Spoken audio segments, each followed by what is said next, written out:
मंडळी नमस्कार. सार्वजनिक आरोग्य विभाग महाराष्ट्र शासन मार्फत 15 जानेवारी ते 7 फेब्रुवारी या कालावधीमध्ये एक विशेष मोहिमेचं आयोजन करण्यात आलेलं आहे. त्या मोहिमेचं नाव आहे अरुणोदय. सिकल सेल आजाराने जे बाधित रुग्ण आहेत किंवा जे वाहक आहेत अशा प्रकारे साधारणतः आपल्या 21 जिल्ह्यांमध्ये, ज्यामध्ये 16 आदिवासी जिल्ह्यांचा देखील समावेश आहे, तर या ठिकाणी ही मोहीम राबवण्यात येणार आहे.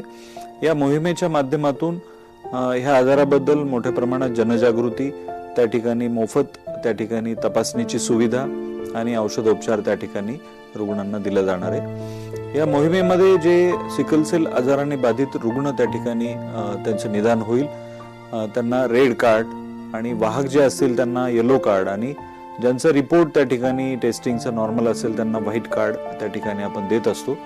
तर मला या ठिकाणी सर्व नागरिकांना आवाहन करायचंय की आपण अशा प्रकारचं सिकल सेल बाधित रुग्ण किंवा काही लक्षणं तुम्हाला आपल्या नातेवाईकांमध्ये, आपल्या कुटुंबामध्ये कोणाला जर आढळून आली तर आपण निश्चितपणे आपल्या जवळच्या आरोग्य केंद्रामध्ये आमचे जे आरोग्य कर्मचारी आहेत त्यांना संपर्क साधावा आणि योजनेची अधिकची माहिती त्या ठिकाणी जाणून घ्यावी, जेणेकरून आपल्याला या सुविधेचा लाभ मिळेल. धन्यवाद.